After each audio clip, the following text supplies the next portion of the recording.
Welcome back, everybody. Welcome back to the Canyon. Welcome back to the third installment of Setting Up Camp, the Setting Up Camp series. If it sucks, you know you're in the right place. That is the BaseCamp, and here's what's going on. I stand firmly behind my stance of do not buy the Axial Basecamp. Neither of them. Not the old one, not the new one. Don't buy them. If you want a BaseCamp, buy the BaseCamp Builder's Kit, and there is a stunning irony to that. They ruined the BaseCamp with this one, effectively. I think the number one culprit is someone did stop, sit down, and think out the geometry. And then they were like, slap portals on it! And they made no other changes, and the front end is ruined. The front end is ruined, and we're gonna try to fix it. We're gonna give it the old college try to fix it. Worst of the worst case scenarios. Amazon BTA bracket. We concede, and we put the servo on the axle, which is the cheap and easy way out, because Sandy, the TRX4 Sport, is sitting right over there, and there's absolutely no need to take the servo off the chassis. It works fantastically. There's also a much cheaper servo in Sandy than there is in the BaseCamp, but when we're talking about a $45 servo in the BaseCamp. So, what happened betwixt then and now? And this was going to be a more fleshed out installment, but I ordered a bunch of parts. They are all in a box somewhere between from whence they were ordered and to where they will arrive. So what we're going to do is we're going to mess with the geometry. We're going to do something really simple, which is we're going to talk about, someone in the comments on the last one said, it's a BaseCamp. It is intended to be a base from which to build, which is, that sounds like botting, because that's like the corporate tagline. Oh, it's the perfect base. No, if you want a base for something, start with a TRX4 Sport. It's a bigger, better base. You can build whatever you want out of it, right? And it's not going to cost you as much initially. Even if it's a conversation of BaseCamp Builder's Kit versus TRX4 Sport, I still lean towards the Sport. It's about that value per dollar. So, that in mind the whole time, we have discarded any notions of value per dollar, and we are going to use it as a base to make something we want out of. So the first thing that was necessary with that was to procure a box. But we have to move Susan out of the way. So we procure a box. The box contains the body, all of the electronics, all of the bumpers, sliders, and accessories that go with that body, and of course the radio that goes with the electronics, because we don't need the electronics.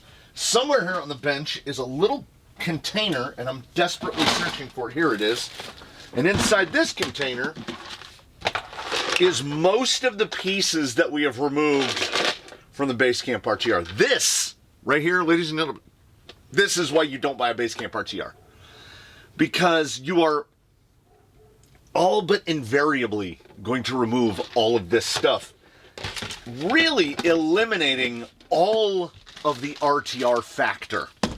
So now that we've accepted the fact that it is my want and my will to, almost lost it, my want and my will to replace everything on this, we're just going to lean into it. Right? The body is absurdly heavy. So, the first thing you do is you sit and you stare at it for a little while and you think, what do I want to do? Well, I want to stick with the C channels. I want this to remain, as Sandy the TRX4 Sport is a Sport, I want this to remain a BaseCamp. To the point where, Geo, we're going to stick with their link lengths, wheelbase, all of that. That frees up a lot of things, because good old-fashioned 12.3 wheelbase, that means shocks, links, all of that stuff. We might change the Fusion out, although the Fusion is pretty close to perfect. There's a bunch of things we might change out. There's a bunch of things we might not change out. This is not the first 10.3 to grace the place. This is not the first BaseCamp that has been here. So I have parts, shall we say. I did not like those bumpers. I did not like the amount of overhang that they had. And my initial idea, the inkling of a thought was to just take the bumpers off. Because the best purchase that I have made for this thing so far, and, okay, so purchased deliberately for this vehicle were the dig kit, and I bought the Fusion because I didn't have an 1800. So I bought those two items for this vehicle. Everything else was in-house. These tires have been handed down and passed around many times. These bumpers, if anyone is curious, these are very economical titanium. They make beautiful white sparks when you cut them up as you have to fit them on virtually anything. They are sourced via AliExpress. They are made for the Vanquish Phoenix. That's where you have, they barely fit a Phoenix chassis, kind of barely. So what we did is we made them fit here because they were sitting in a bin not being used. And I spent $36, in my opinion, above the Dig and above the Fusion, the best $36 that I've injected so far, which is the Proline 1967 F100. Because it is now my firm belief, this is the one that is on the little ad blurb that comes inside the box, should you be unfortunate enough to buy a BaseCamp RTR. And I think that, and there's no collusion, Horizon owns them all. They made this body for this. Because not only does it just sit down, but like it genuinely feels like it was made for it.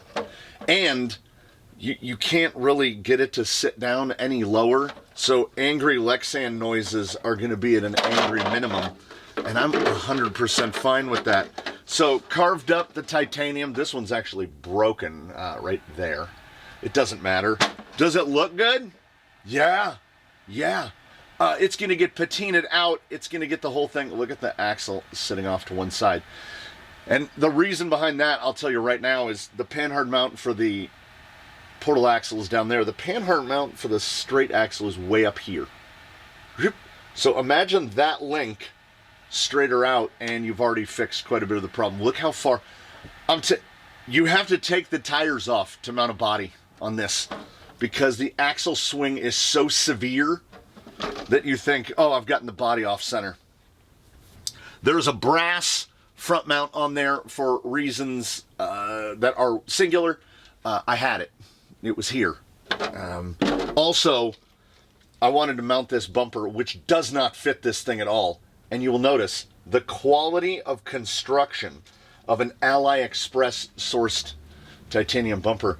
The bend on this side is so much more severe that there are different size spacers than there are on that side. No, I mean, this is not recommended, but it is a big portion of working with what you have. Also, the second hole, that hole doesn't exist. I drilled and tapped this front mount to accommodate this bumper. I also drilled and tapped I drilled the frame. You can see the hole there. I set it at about a distance that looked good. It basically, I mean, it's nice, right? Approach and departure are still plenty good. And as I said, I was very tempted to just leave the bumpers off entirely until I noted that, like, you see these offset guys, they put it roughly in the center of these little, almost inexplicable little humps. Unless those humps are there to accommodate the body mounts on a BaseCamp. The front ones are stock, so this is basic. Also, where does the body sit? Look where the slider is. Well, chassis side. Sliders have been removed. Battery mounts have been removed. I also had an aluminum front mount that had been cut up, so again, there's spacers involved. But it allows me to fit the battery right here, which is where I wanted it in the first place. And you can do that with the plastic bit, but you will work for it, because there's this bracket in the back, which has been attacked with a Dremel. Usually has a little motor shape in it because it's a carryover from the old 10.3, so the motor is usually right here. The LCXU is a significant improvement over the stock, the 10.3 gearbox with the dig that barely works and what I call a vestigial 2-speed, because the change in speed between low gear and high gear was insignificant enough as to just, like, don't even bother. Put it in low gear and lock it out. I had complained in the past about everything about this particular RTR smacks of RTR. Are any of these links the proper length? No. There's 2 to 3 threads showing at every end. They used what they had. They just used what they had. Same with the front. All of the links have multiple, and you might say, oh, well, that's for adjustability. It's still towed in, and I adjusted it. It was towed in even worse out of the box. So, I don't know. So we do a basic and simple thing, which is we go like this, and we're sitting at 97 shoulder to shoulder, which would explain why they don't have a link that fits. 97 shoulder to shoulder on a link is not particularly common, but we are at, well, there you have it, ladies and gentlemen, there you have it. We are at a 306 millimeter wheelbase. So I did scooch this back a little. Yeah, we've got a couple millimeters. No, this body 100%. This thing is a 305 wheelbase. I don't know what they list in the specs, but that's a foot. That's a 12-inch wheelbase, which will help in turning. It'll make it a little more crisp, a little more nimble. I think we can cheat back a little bit, because I know for a fact I have links that are 100. The other option is we can make them. We can make brass. What is our... Actually, this is much easier than the caliper. The fronts are, well, of course, 77. So 77 front, 97 rear. Which would explain. So these links are actually, that's a 95, basically. I mean, it's actually under that. Something like a 93. Maybe they did make these links for this. Maybe the threads hanging out is a feature and not a bug. It doesn't matter. I don't like it. Let me look at the pinion angles. Pinion angle is actually a little steep in the rear. So I think if we slap 100 on there, it won't extend the wheelbase too much, but it will bring that pinion angle down a little. This is the fun and the joy of link manipulation. Let's see. The front pinion angle, on the other hand, looks pretty much perfect. Pretty much perfect. So I'm gonna dig bins. That's what we do first. Before we address, let me do a little thing here. Like, stuff's not even adhered. We're not there yet. The 45 kg is great for this.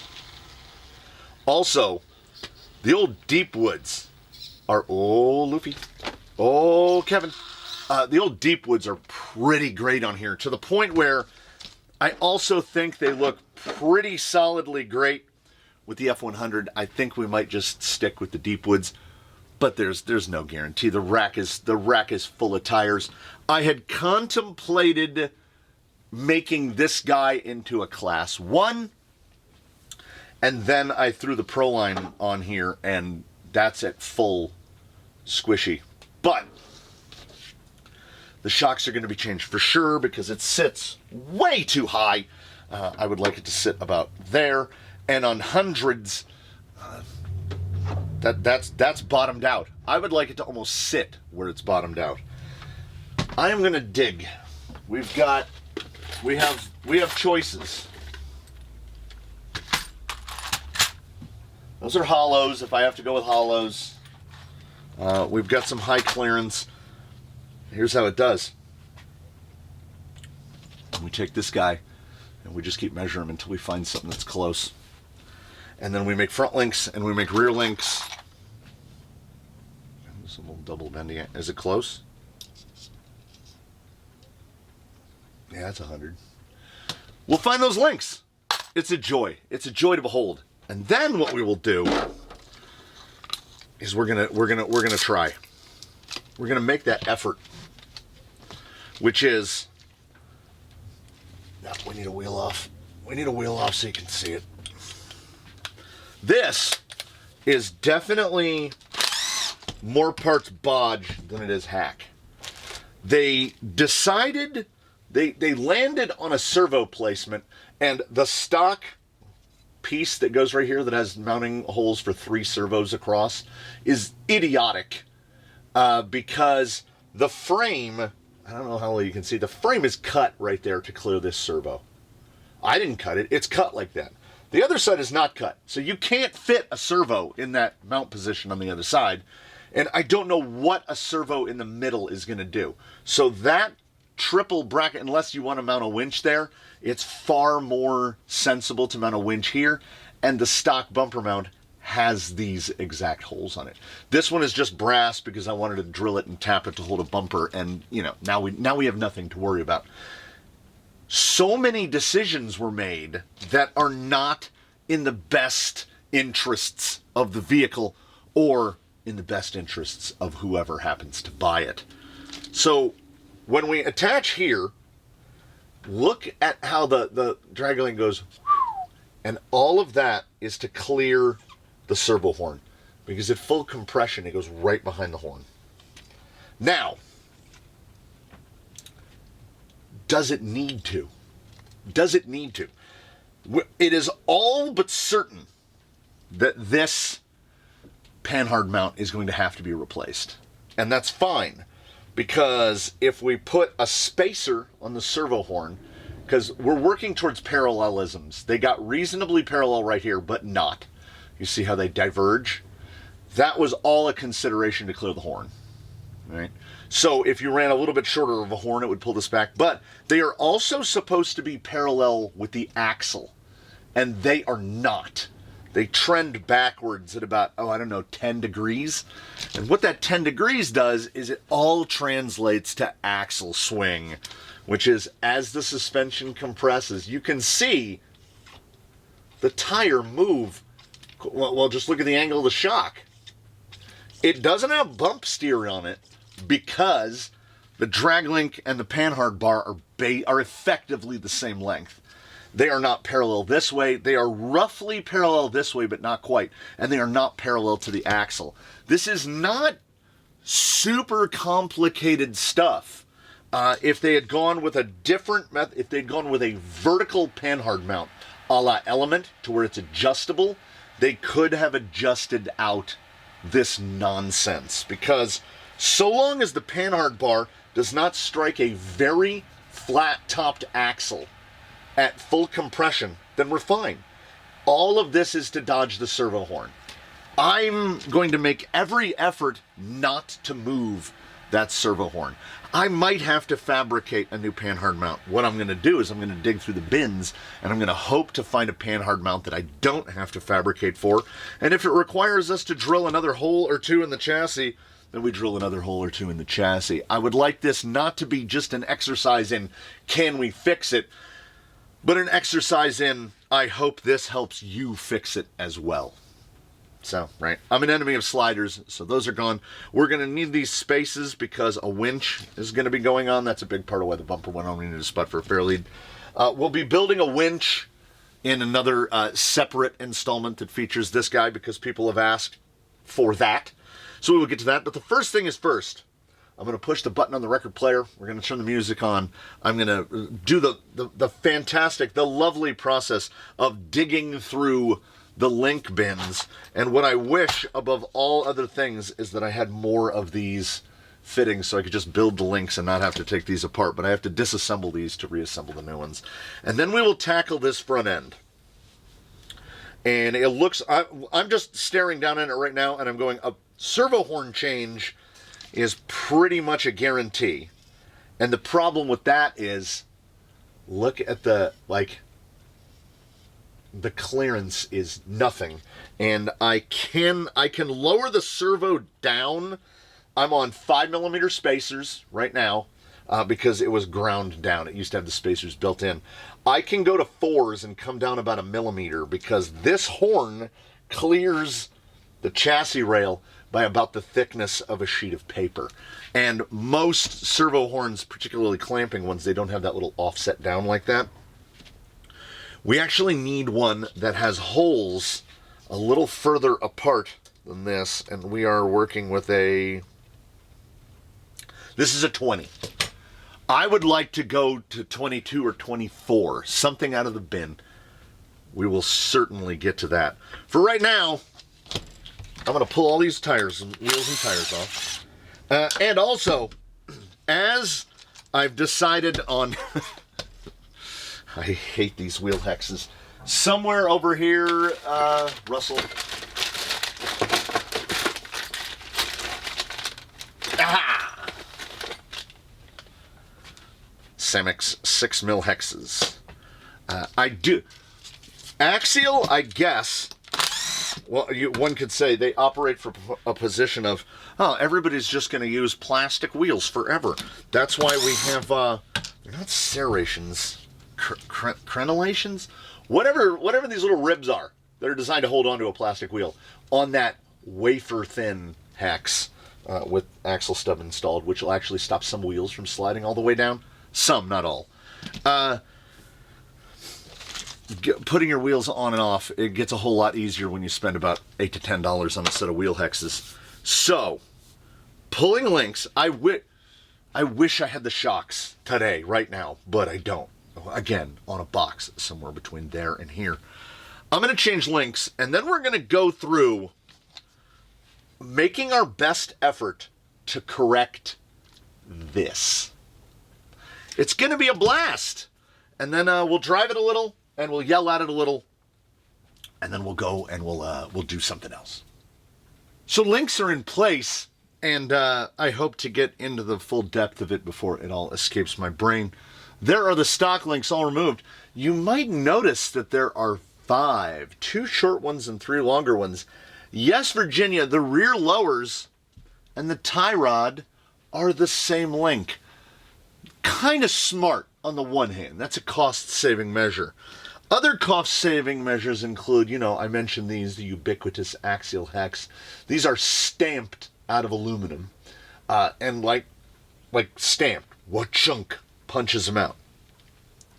So then, because it is a flat back, it requires this little spacer. Otherwise, there'll be this gap between the hex and the bearing, and you'll land just so on an axle and then bend it. Or you can go give Samex or Racing or any of them some of your money. This is a piece of brass that has then been coated black, and there it's all one piece. So it just slides right on. Look at that. And it won't fight your wheels on and off every time you have to remove your wheels. You can also get them in a variety of widths. This is basically as close as possible as mimicking the stock width. The narrowest I think they sell is 6mm, and the stocks are 5. So roughly the same. So now, look at that. Oh, what? As I mentioned, not the first 10.3 nor BaseCamp that has been here before. So we had links. And when I say links, I mean, of course they don't match. These have a little taper and these have a little shoulder. They are the precise length of the links that were removed. Only they're stronger now. Is 4mm suitable for an upper? Absolutely. Absolutely. Does not matter. Delrin uppers are fairly common, and they are al dente pasta. Like you can bend them with your hands. So 4mm, I like using a 4mm for an upper because it's going to clear better. You don't have to worry about it really hitting anything because they're so skinny. And it absolutely does the job until they get out to like crazy long. When you're talking about like 130, 140mm long upper link, it can that'll generally only happen in the rear end. It can get the rear end wandering around. You might want to go with something a little stiffer, or an aluminum link, or a Delrin link, because a Delrin link at that length will be a little less prone to the flexi because it is only 4 millimeters across. We have removed the shocks because the shocks have already begun to, for multiple reasons. We'll try to get to it. They have already begun to axial. You see the chunk of crud building up down at the bottom. Also, they are not the correct length of shock for the vehicle, as evidenced by a clip-on spacer. Because the clip-on spacer is there because I have one that I popped it off of. There we go.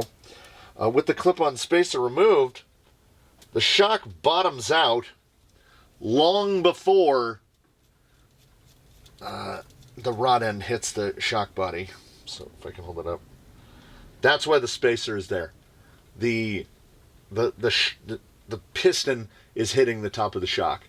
They were actually also overfilled, yet still felt underdamped. I don't know why that is. I take it back. I do know why it feels underdamped. This is an axial. It is on the shock list on the Crawler Canyon spreadsheet. 12.5 millimeter internal, 60 millimeters long. Should be 0.7 pounds because that is the axial spring. That is gray coil, red band, 12.5 by 60, 0.7 pound. No, this shock is 12.5 by 60, 1.9 pounds per inch. All the way around, this thing weighs over a pound less than a TRX4 Sport, and the TRX4 Sport comes stock with 1.75 pound springs. So it is drastically oversprung. Well oversprung. This should be running a spring in the 1.4 to 1.5 pound area, which is what I have done because I have removed the squeaky leakies and just replaced them with, this is stock shock fitting that would come off most every element that I can think of. Blue band and gray band. Gray band is 1.4, blue band is 2.1. We put 2.1 in it because particularly when it has a battery installed, we've added no unsprung weight to the front. We've only added sprung weight. The bumper, this mount, the aluminum here. This servo is heavier than the stock servo. We moved the battery from here to here. So I think a 2.1 is probably going to be pretty close and also very easy to change because I mount them underslung. You pull that screw out, you pop the cup off, you slap a different spring on there. I have all the rates. The 1.9 that was on here, as you can see, I had them dialed down a little to handle the weight, which is why I went with a 2.1. It would be a dream, a personal dream of mine, that those 2.1s are suitable because, let's put it this way, I have a lot of them. There is going to be even more weight added. I mentioned there's going to be a winch in the front, so I think 2.1 might be the guy. Hex is in place, links in place. As I had, and I replaced the, which I happen to have basically the exact, not quite the exact, there's one thread on either side. But that's okay, because we removed the toe-in that was present on the vehicle from the factory. Now, the tie rod, wait, let me first get rid of things. I still can't throw them away because reasons, like I don't reuse them, but I also don't throw them away. So, I wonder if I have a bin. Do I have a free bin? Chronic S8Es, 90s, S80 90s, 10 Pro. No, that's bin is for that. What bin? Oh, okay. All right. That sticker's already been reused a couple times, so we'll just put those in there. We'll figure out, you know what we'll do in the grand scheme of things. We'll figure out what to do with them. Oh, and of course, the duplicator came out because you pull both links, you take one apart to make your link, you put the one on there, and then you can see where you're going. You can see if you're adding or taking away millimeters. And I just cinched them all the way down. They are the exact same length. The wheelbase on this vehicle has not changed 1 millimeter. So we still have I don't know. Maybe it did change 1 millimeter, because now that rear pinion angle looks just about perfect. No worries about that interfering with any rocks. Same with the front. Nice high pinion on the AR-45. I still, and will most likely always, prefer the AR-45 straight to the AR-45P. And, let me tell you this, much like my violent, nearly violent, visceral disdain for the music of Lindsey Sterling, I'm not 100% sure why I don't like the AR-45P. It's a perfectly suitable axle, but I like the AR-45 straight more.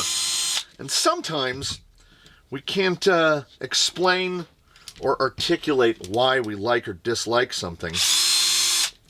Why Axial fills me with a similar... There's a little bit of a Lindsey Sterling vibe there. She just prances around. When removing links and replacing them on this vehicle, this is an M3 by 16. There's 2 of them there. This is an M3 by 18, but lo and behold, gentlemen, this is an M3 by 20. And I think you can see why. Look at the girth of the shock tower there, and then the shock tower is much reduced right here because there's a servo right there. Pay close attention to your fasteners, because if you accidentally put that one over there, it will lean the tower over and make a nice little screw dimple on the side of your servo. Ask me how I know. There are a couple servos here in service in the fleet that have a nice little silver circle right there from that fastener being put in on the opposite side. Then, of course, so we got a 20 and 18. These are 25s. These are 16s.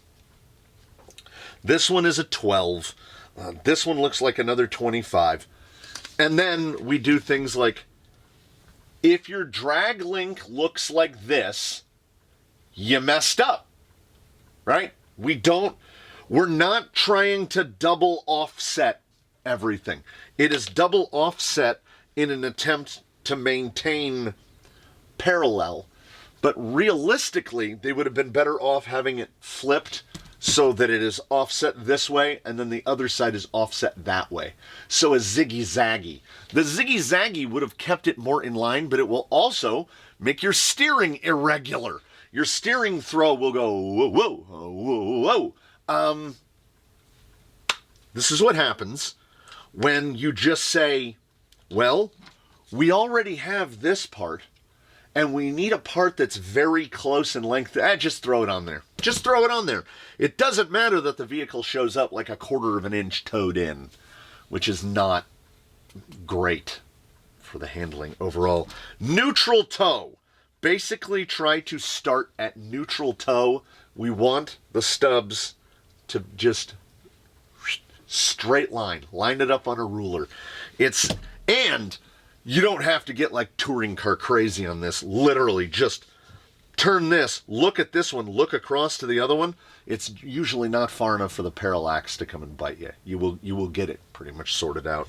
I feel like the easiest way to do this is probably going to be, and then we've got an 8. That's an 8. And then this one, because it goes through the Panhard, it's probably a 12 flat. And I think we need to pull this one to relax, which is I'd say a 16 button. It's all very bespoke-dicated. I'm hoping that I've modified this enough to fit the winch. That's later. I don't know if the winch is going to fit. I don't run a lot of winches. They're neat. I just, for whatever reason, haven't embraced it. Now, you get into the real axialness of it. The easiest way is then we've got a real short little, let's say that's a 3x8 flat. So I have removed 4 fasteners to get the front end off. No 2 are alike. Hey, that's how you know you're doing it. That's how you know you're doing it the axial way.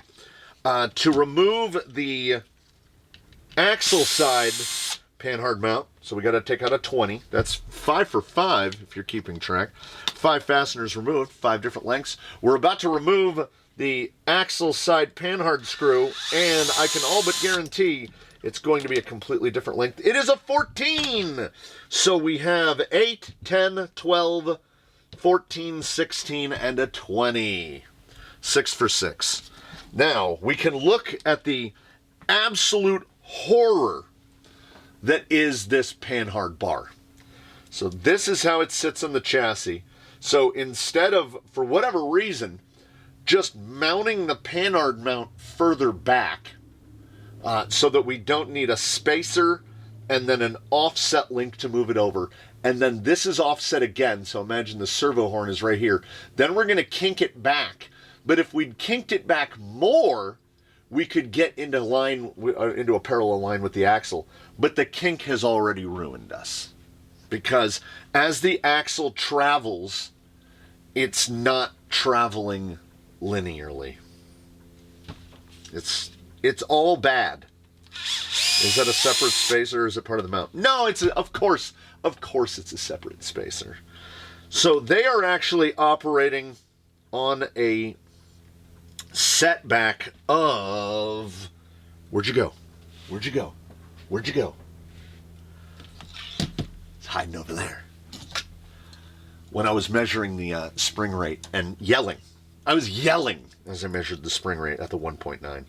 We got a 6 millimeter spacer, and then we've got an offset of about, got to get to right about there, about 9 millimeters. So they've spaced the Panhard back 15 millimeters.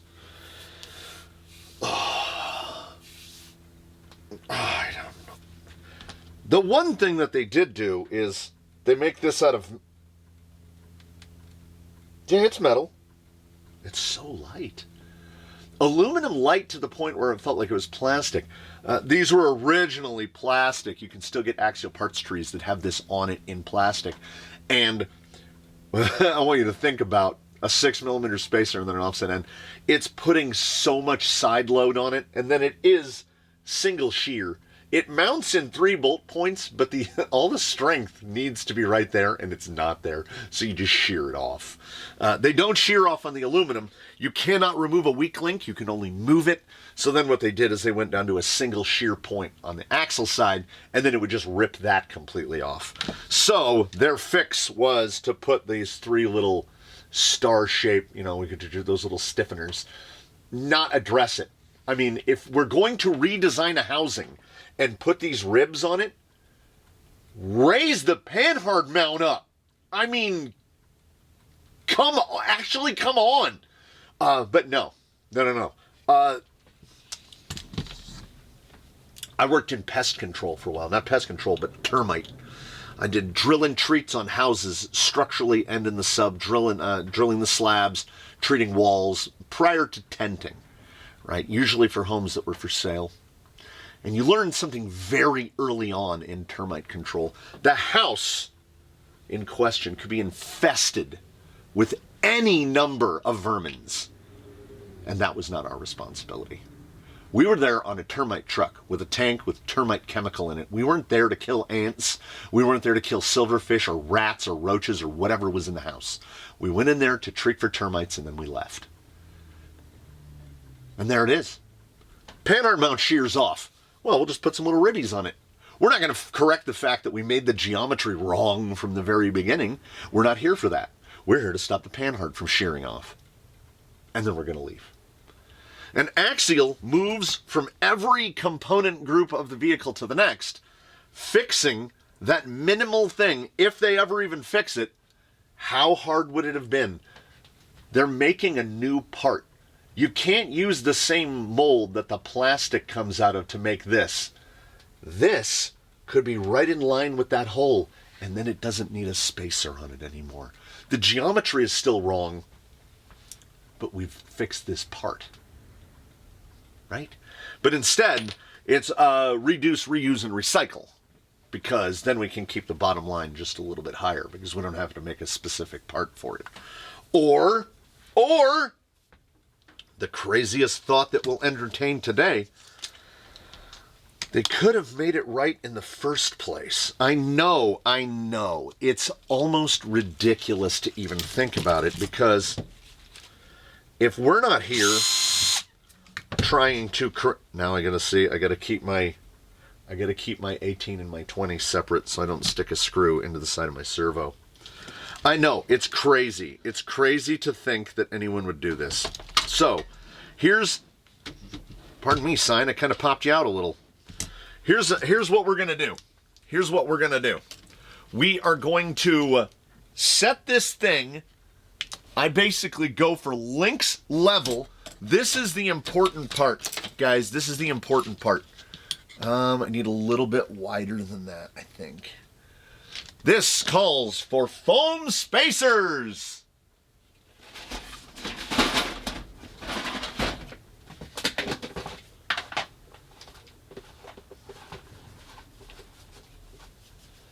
I wish I could recall what this giant block of foam came from, but I can't.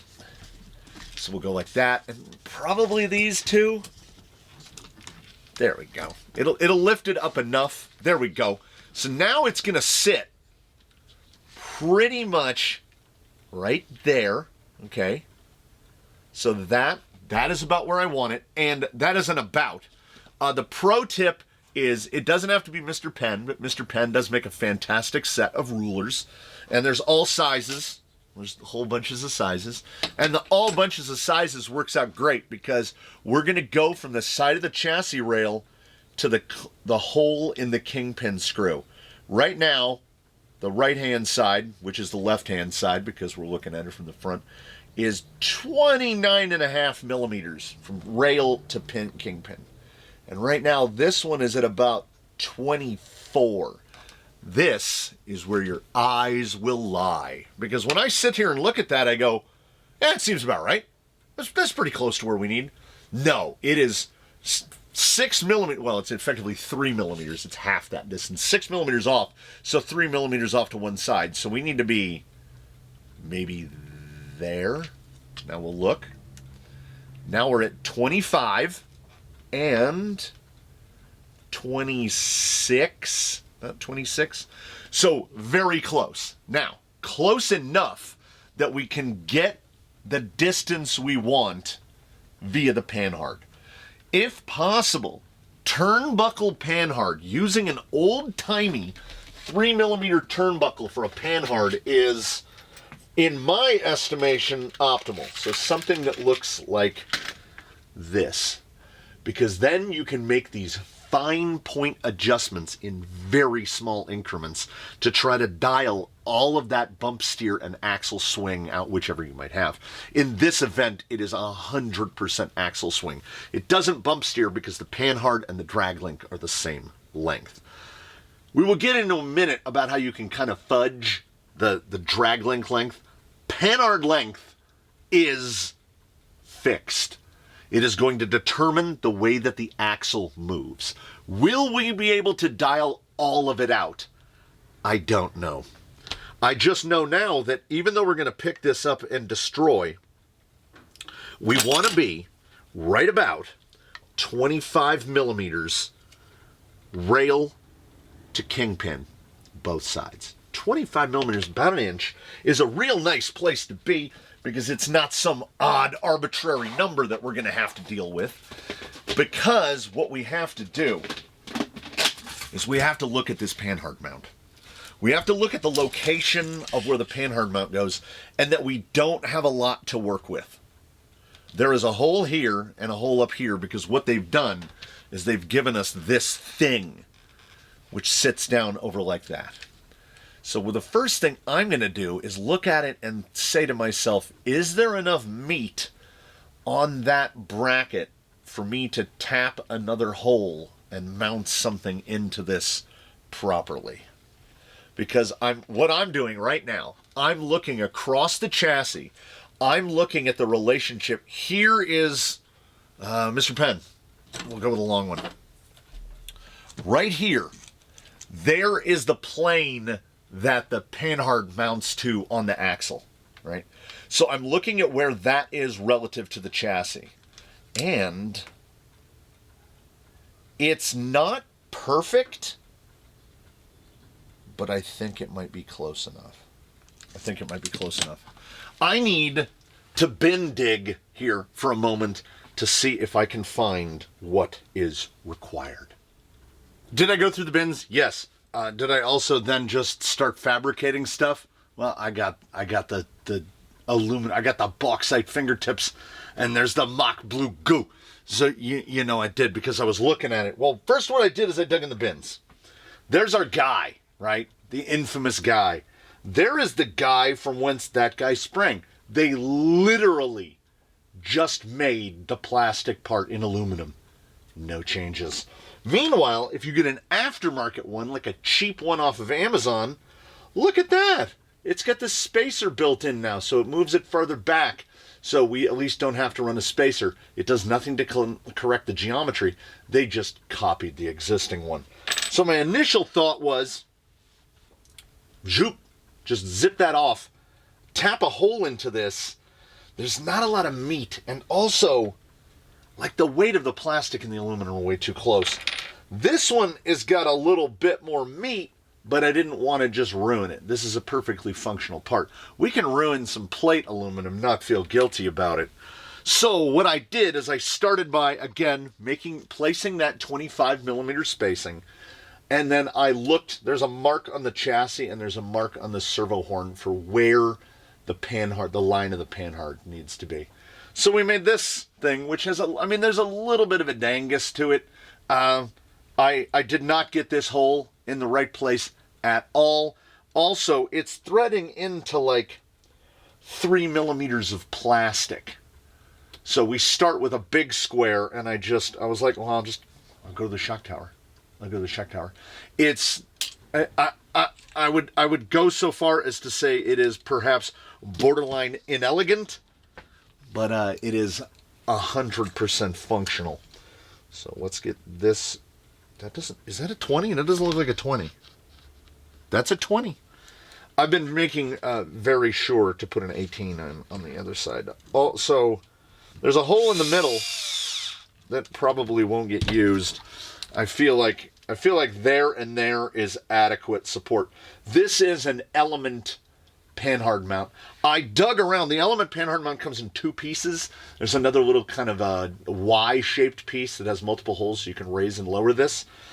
I just looked at the relative plane of that relative to where the servo horn sits, and I was like, it's pretty close. So then we will push the stuff out of the way. Again, now we're sprung, so it's a little tougher. We pushed a ruler out of the way, did we not? We'll grab whatever Mr. Penn is convenient. And we need to get right under there to the rail, right about 25 millimeters. Right there. We will try not to move. And then our Panhard, our starting Panhard length is going to be 96 millimeters. 96 millimeters eye to eye. And now we are going to, and also we have freedom. I could have nudged this a little further forward, but there was an interfering screw hole. So we're operating off the notion that we're going to be attached to the back. You can attach to the front. I don't think the drag link comes anywhere near it. Back is better for clearance, worse for working on because you have to undo the shock to get to it. So we dig bin, and what we try to do is we'll find something. That's 105. That's way too long. Like I said, optimally, I would love it to be a turnbuckle. I've got to dig through 3 millimeter rod ends. I've also got to dig through the bin of 4 millimeter turnbuckles because I don't care what size it is. The clearances should be fine. That is 92. All right. It's probably not going to be the only one that we have to make. So what we'll do is we'll just grab it and dial it out. Try to get around a 96. Where's my spinner? Get yourself some drill stock. Put it in a little handle. It's just quality of life stuff, you know. Instead of cramming a hex wrench through it. Try to get it reasonably straight. It does not actually matter. We're not even going to put it on the jig. We're just going to do it via caliper. I want to be in the 96 area. And we're about 92. We dial it out, we got a hair longer. Yeah, we're about 92. All right, let me get this. How close are we going to be? Yeah, we're going to be real close. Real close. Oh, you know what? We can. It's right here on the wall. We can slap this thing on here and see where we got. We're not worried about it. It's double crinkle cut. Our dimension is going to be completely different. It is 90, 93 and a half, 94. So we're getting about 2 millimeters longer. And we can do a rough frame measurement here. That is about 95, 96 millimeters. So, if it shakes out the way we hope it shakes out, we may have fixed part of it a little. I am going to dig bin again. I will see you in 1 second because everybody loves digging through. Let me see if I can find. So, we're just going to dig through stuff like this until we find rod ends that will make us a link right about the length we need. And then we'll start. If we don't have to touch front upper, that'll be great. I don't think we're going to because we're not really changing the dimension. We're just turning, we're super crinkler. We're turning ultra crinkle into a straight length the way it's supposed to be. And it will be in line with the axle. And then we will change the servo horn, which will get the Panhard and the drag link parallel to each other, God willing. So here we are. I would call it victory in defeat. Can you remove the bump steer from the BaseCamp RTR as on the AR-45s? Can you remove it? Pretty much, yeah. We've got the traditional S pattern because did indeed have to use an angled end because I can't do anything about that mount point and it would hit the axle. Now it doesn't. So we've got the Panhard coming straight under. I was off on my estimation on the rail by about 2 millimeters. I will remake this part. It needs to have this moved straight back 2 millimeters because you'll see there's a little bit of pinch right there. They should be straight. The only horn that I could find that was just that couple millimeters longer than the stock horn, it's around here somewhere, that stock horn. This vehicle only fits that servo horn, period. They have even outdone Vanquish in that regard. I had to cut a fairly significant amount of the chassis out to clear this horn. And now, yeah, the geometry is pretty much correct. We have got from full droop, and this is full droop on 90s, we are sitting at, and then we go right there. We still have about 7 millimeters of axle sway. So I took half of it away. I took away half of it. Now, the way the axle goes now, like the shock just bottomed out on a 90 and we're in the top hole. If I'd had to move down to one hole lower, that would be fine. The other side is just fine. Nothing comes near anything. Pinion angle is still great. 7 millimeters of swing from full droop to full compression. I mean, let's be fair. It's not amazing, but it's also not the near 20 millimeters that it had before. Also, the shocks are now the correct length. So the short of the very long of it is, if you were to pose to me the question, can you take all of that axle swing out of the front end of a BaseCamp? No, you can't. Well, you shouldn't. It's not you'd have to change the axle. You'd have to change the axle. If they were still in the habit of giving us a modular housing and not just a one-piece housing where the C-hubs are removable so that the center section on the straight axle and the center section on the portal were effectively interchangeable, then maybe we could do something. As it sits now, no, you have to redesign the whole front end, and you can't get rid of all of it because the Panhard mount axle side, it's too far down. There are far more spacers in play now than there were when it was in its initial assembly, but like with wheels on it, 7 millimeters is not huge. I think the Panhard might still be, it might be a couple millimeters too long. It might be about 1 to 1.5 millimeters too long.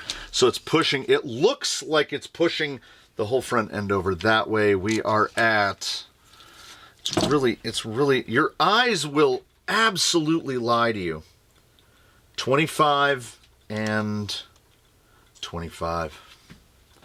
So, we got to check wheelbase. Are we still squared up in the front? Because we did not adjust front upper. So we're sitting at about, it's 305, 306. On that side, we will check our square. We are at 305, 306. I guess it's like an optical illusion. It really looks to me like the front end is kicked off to one side. But we measure kingpin to rail, and it's 305, 306 both sides. If we're talking about a millimeter, what are we talking about? So I cut the, I would say it's fair to say that I cut the amount of axle swing by about 60%. This, well, if the placebo effect still exists, and I genuinely believe that it does, this should and will be noticeable on the rocks. It's going to behave more consistently. The steering is going to be more responsive, for sure.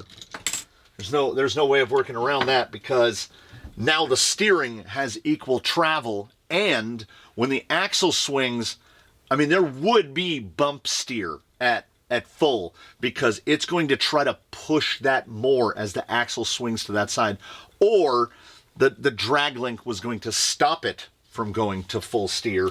So you have to basically set your steering at a fixed position, at a position of height, because that's part of how chassis mounted steering works, right? Because it is going to swing through an arc, and what we're basically trying to do is minimize that arc. And I think that working with this axle, I've minimized the arc. Also, this is the first time it's sat down on the element springs. Oh, that's real close. That's real close. It might be a little, the 1.4 in the rear, honestly, I would leave it. I would leave it because you're going to have weight transfer while ascending. Yeah, it's just sitting up in the rear a couple of millimeters. Now let's see what our closure looks like. Yeah, see, about half the distance from the fender. Here, okay, here's the deal. Let me attempt to pre-summarize before we head out to rocks. This is not what it says that it is. This is the base. This is the base camp for you to build what? No. They got too much wrong. There's no point in me handing out numbers to you for what lengths we're running. Parallel with a spacer there, and a spacer there, and a space. That acts it all. You cannot remove a weak link. You can only move it. The AR45P is basically the start, the middle, and the end of problems here. Once you grind into the chassis, start cutting parts off, the servo mount has been modified. I went to 4mm spacers and dropped it down. It's as far as it can drop down. I don't think there's any angle that will really show how much is cut away in there. The clearance, I wish the camera could capture. Right, look right through there. Right through the hole in the bumper. The clearance between the tip of that servo horn, because that servo horn is 2mm longer than the one that came on the vehicle, the clearance is 0. It is effectively 0 clearance. I had to grind it with a stone wheel until it got to where it would actually throw steering. Now that horn is indestructible. That's a double clamper that uses 2.5mm screws for the clamping. That's not going anywhere. When I made the commitment that we were going to stand with the 10.3 BaseCamp, the rails, the shock towers, the geometry, the layout, the everything, this is not painted yet, and I already love the way this looks. Like, you know this thing's going to be patinaed up. You know this thing's going to be rusty. It's going to look awesome, right? But it's not, guys, it's not great. That amount of effort should not have to be expended. I did not move the Panhard mount very far from where they had it, but I moved it enough. Where is he? This is a statement on what Axial thinks about engineering. When you do this, I mean, there it is. There's the summary of the steering in the front end, of the suspension action in the front end. And then here's your drag link. That should just rotate in a single plane. So basically what's on there now looks something like this. It's not great. I'll tell you right now, the axle sway, now, the sway that I could not get rid of is because that point is too close to the axle for this chassis. That point on an F10 might actually be even lower. But for this chassis, it's too low. That's why, go look up a picture of an AR45 straight off of the BaseCamp Builders Kit. And the Panhard mount is like that tall. Because I want to say that was the original design, the correct design. And then they turned it into this. So in what is ostensibly a tuning series, we're going to have a ghost ride. Because, like, why wouldn't we? I really like the way this thing is starting to look. And I really love how much I hate myself. Because anyone still with a tenuous grasp on their own sanity would not do this. Don't do this. Like, that doesn't need to happen. It makes me angry. Rationally and logically angry. Not a Sterling thing. That this exists. They could have fixed it. They've had ample opportunities to fix it because the problem has carried through all the iterations of the 10.3 and into the BaseCamp. The sins of the father, as they might say. Oh, also, unless you're going to install a sound module into your BaseCamp, take this bracket. See this guy right here, where it has the battery thing? Nobody's going to run a battery there. Just cut that part off, and then put this in there. And also, here is the, again, sins of the fathers. that has been dremeled out to flat like that so that we can fit a battery up there. So let me see if I can indoor summary. The servo mount is useless and poorly thought out, and it puts the servo in the wrong spot. In an effort to keep the drag link and the Panhard the same length, they crammed the servo literally into the chassis rail. They machined a chassis rail. The chassis rail has a cutout that the servo drops into. Alternately, they could have moved the Panhard mount over a few millimeters and raised it up a few millimeters, and then the geometry would be fixed, and you would not need this pair of righteous abominations.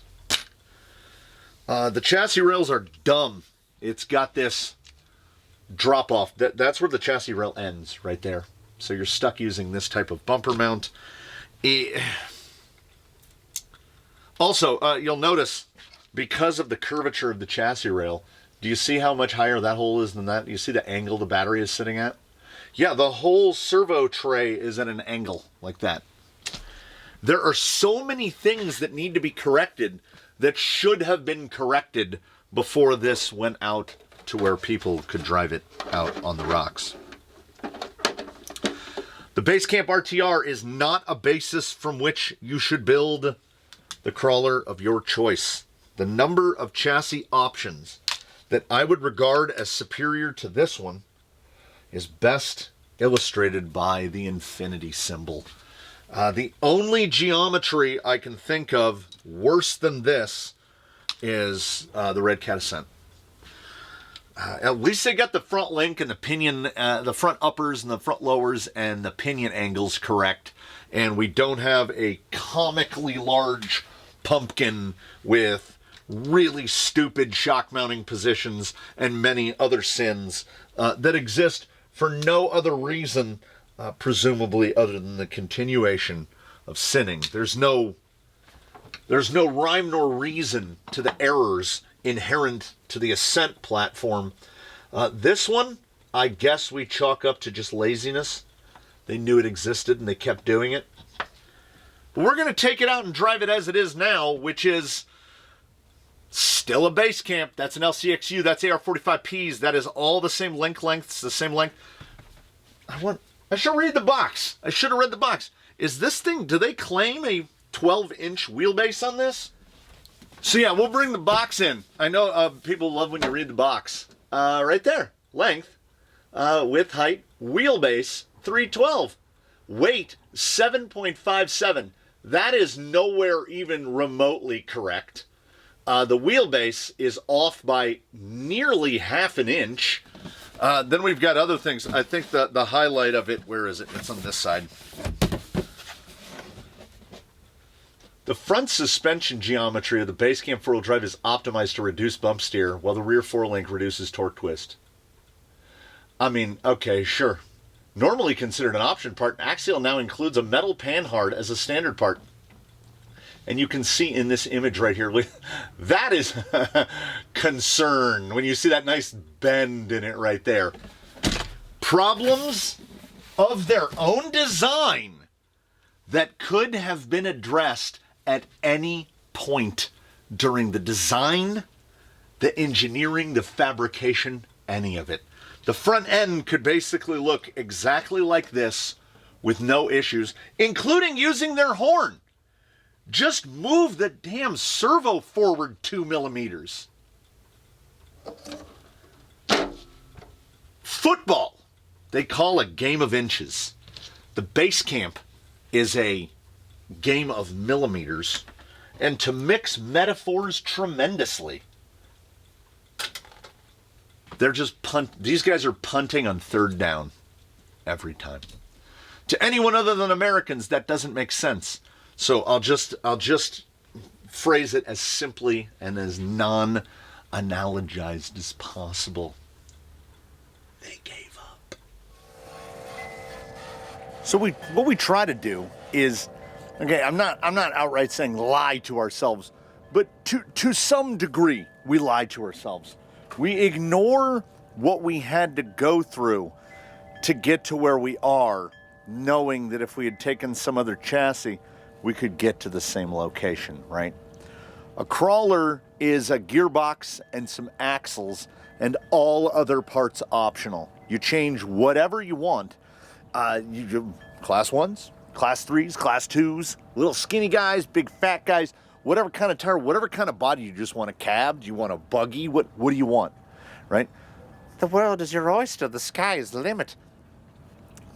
Begin with that which requires less work to get to where you want to go. That said, that body looks outstanding on there. I like the look of this, and if it doesn't matter what's underneath, then we've gotten there, right? The LCXU is a great gearbox, and the dig performance is fantastic. I am willing to sacrifice some things for that.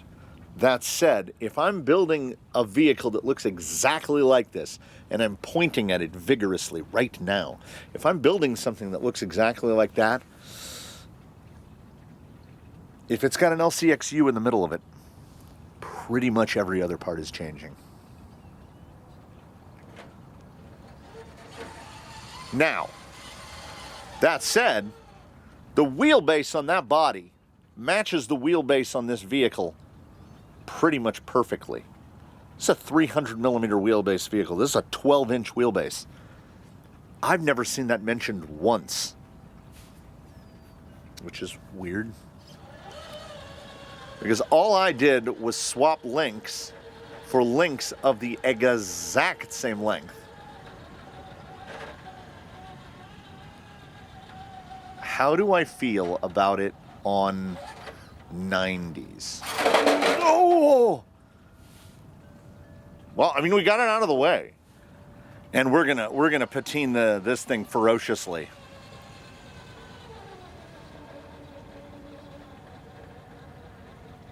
The deep woods are on squid inserts, and I don't think I think the squid insert wants a little bit more weight. It wants another 6-8 ounces or so. I think we can organize that. Those axles are untouched, completely untouched. So we have no overdrive, underdrive. We're just rocking it. You know, we're just going. There is certainly room for improvement. And now that we have gotten the steering issues presumably out of the way, all that need be done with regard to that, we don't quite have the bulk to press down on these inserts enough. 3D printed inserts are not the end-all nor the be-all because they have to be hyper-optimized to the vehicle in question. And these deep woods with these inserts were mounted, and they were on those wheels on the rack.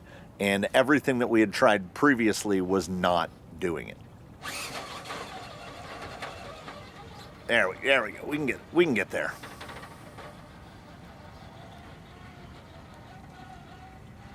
I'm certainly enjoying the driving experience more. And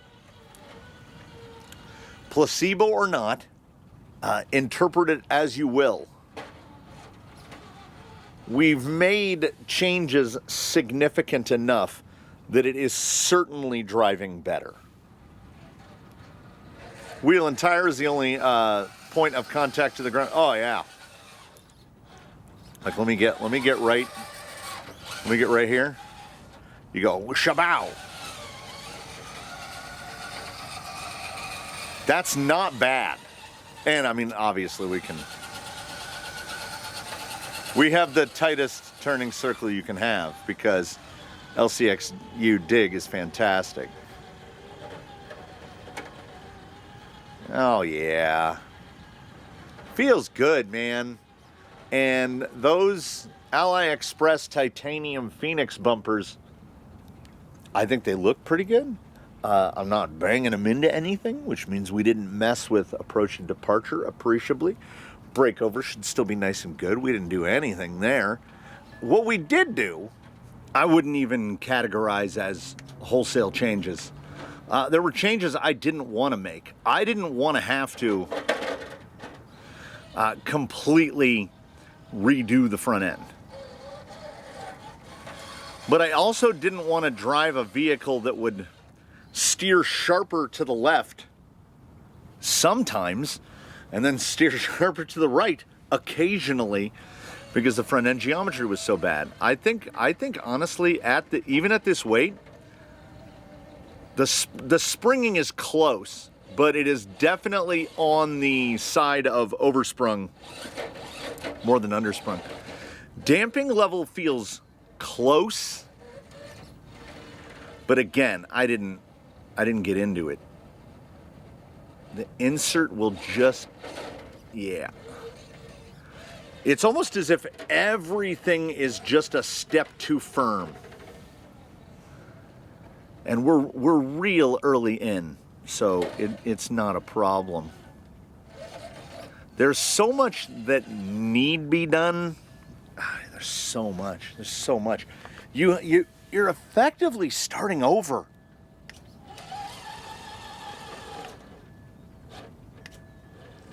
Does that have enough?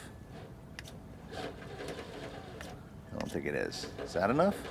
No. How about there? No. Definitely catchable now.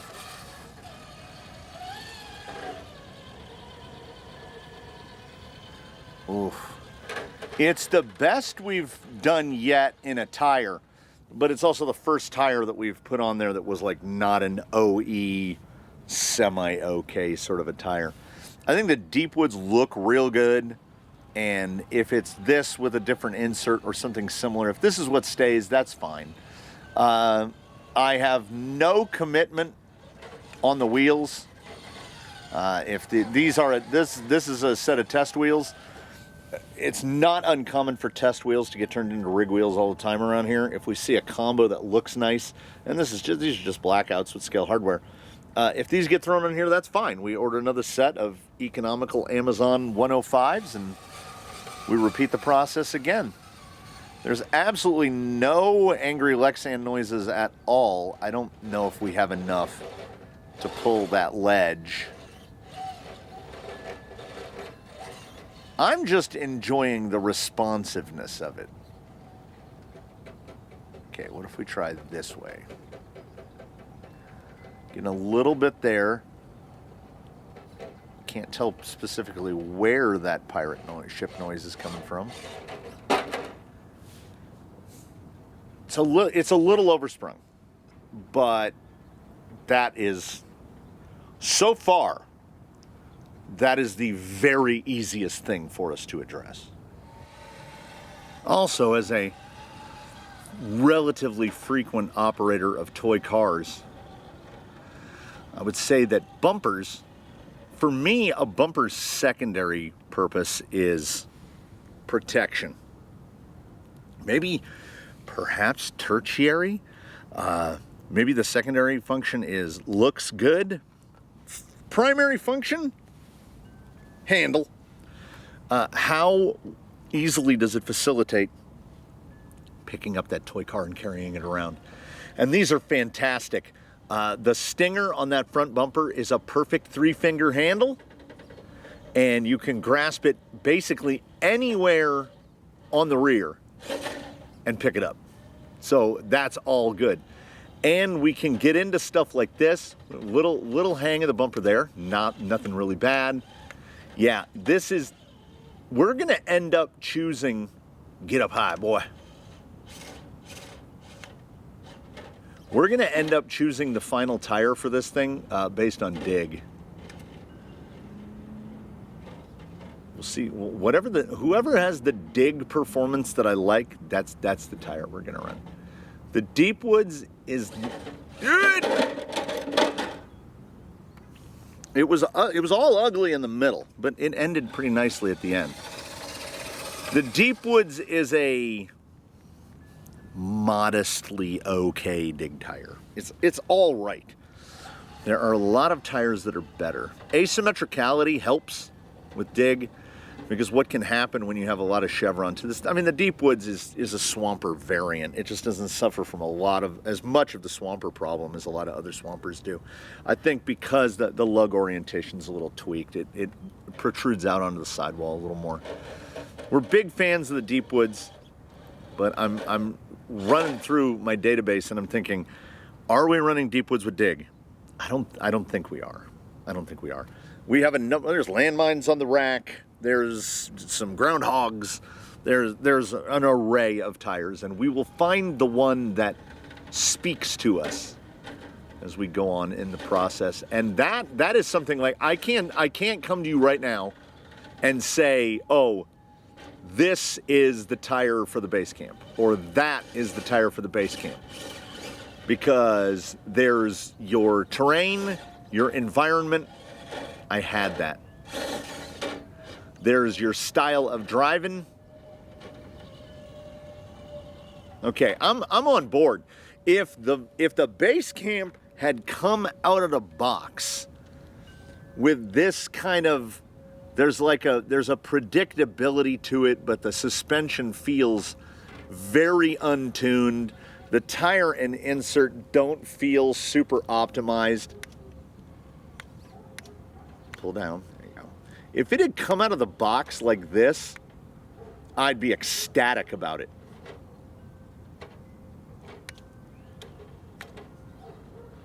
This is manipulable, it's not hyper rowdy, it's oversprung. It might also be a little bit overdamped. The suspension feels a little bit slow.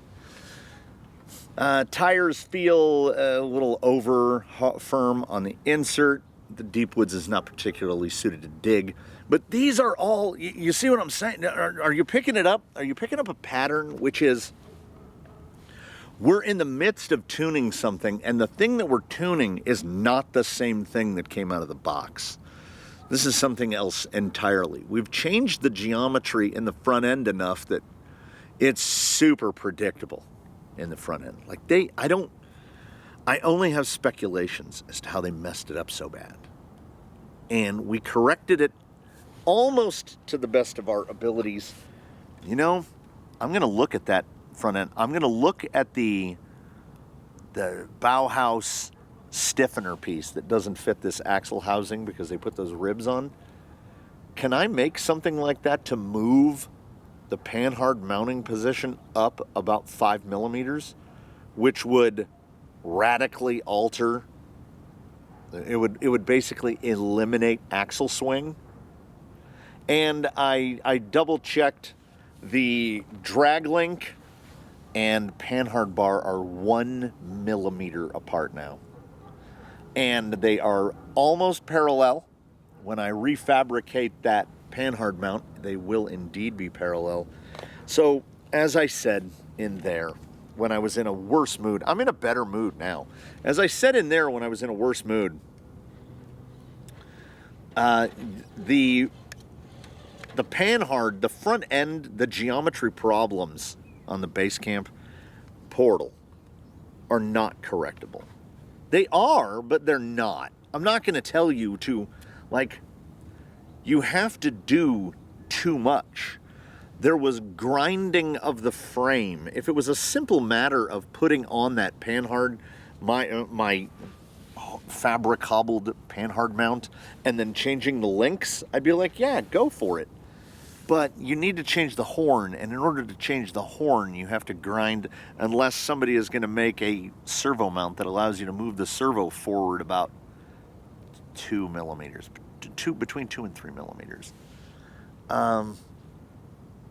It's problematic. It's problematic. I am genuinely preferring it so much more on this body with these bumpers.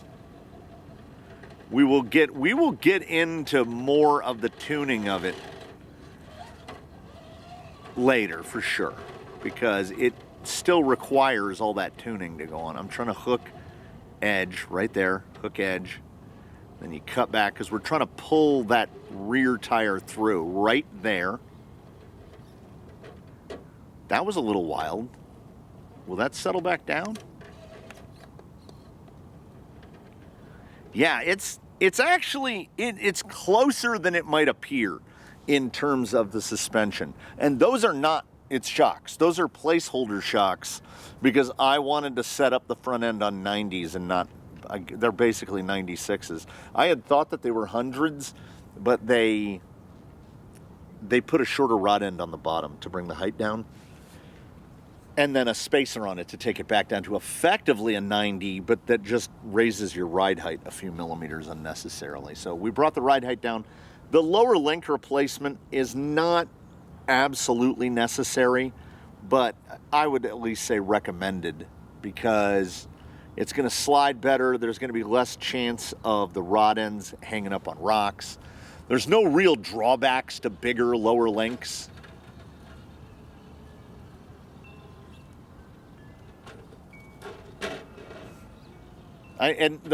What's working out for me today is I'm not even in that position of, oh, it's like frustratingly close. No, I feel like right now we're in the position we should have been at the unboxing. Oh, okay, I see where there's some stuff that needs addressed.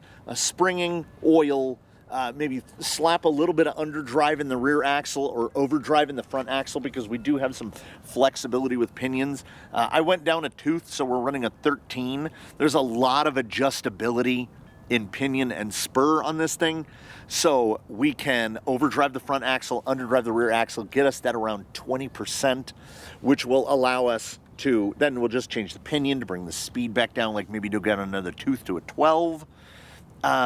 Yeah, there's a lot of flexibility there once we correct all of the problems that should have been corrected for us.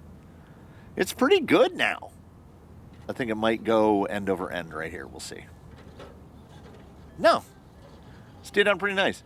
It does not have the stability that we feel on rigs that are much closer to being sorted out, but that's to be expected. The last time I was out here driving this was a completely different vehicle in terms of overall weight distribution, front end geometry. We took a bunch of stuff off. We moved a bunch of things around. It probably weighs around the same that it did before, but the distribution of that weight is significantly better now. And some of it is easily done, and some of it hinges on how much labor you're willing to put into something. It is certainly not an RTR. I still, at this point, strongly recommend against the BaseCamp RTR. And as I've said in the past, the irony of it is that I think the best axial kit out right now is probably the BaseCamp Builders Kit. If that's not ironic, I don't know what is. I would recommend it over the Pro, certainly, just based on the gearbox and the fact that it has AR-45 straights rather than the portals. If the kit came on portals, I'd be like, I don't know. You know? So, with that, we have a better idea of where we're headed now. Rebuild that Panhard mount, cobble up some permanent links, which do not need to be turnbuckles now because we use the turnbuckles to set the lengths. Then we can just use the duplicator and we can clone those links out for a Panhard and a drag link. Get that front end set, good to go. Paint the body, clean it up a little, make sure fasteners are optimized. And then we can get into the nitty gritty of oils and springs and inserts and tires and all the fun stuff that we have to do all the time. There's this chance ever lurking that it's going to end up on Canyon trails on Canyon Customs, and I'd be absolutely fine with that. But this guy will undoubtedly go through a tire testicle of some fashion until we get him set up the way we want. I make no effort to make the Setting Up Camp series installments short because it just makes me so mad. They tend to go on and on. So before I go on and on any further than I already have, I'll thank you so much for hanging with me. Even the people who put the dislikes on every BaseCamp video because they don't like being told things that are. right? The front end geometry is a disaster out of the box, and people are like, well, I don't like that kind of talk. Yeah, okay, then stop giving them your money, you know? I'll look forward to seeing you all in the comments below and in the live stream on the Discord, wherever we should happen to run into each other. In between now and when we meet again, please one and all do your very best. Have a good one, everybody. We'll see you again here from the Canyon. This thing will probably have paint on it by the next time you see it. I don't know. Maybe not. Maybe not. I'm in so little hurry to paint bodies. I don't know if you've picked this up. But Eddie has been on an unpainted Biddy Design Rock 1 driving in competition for at least 2 months now.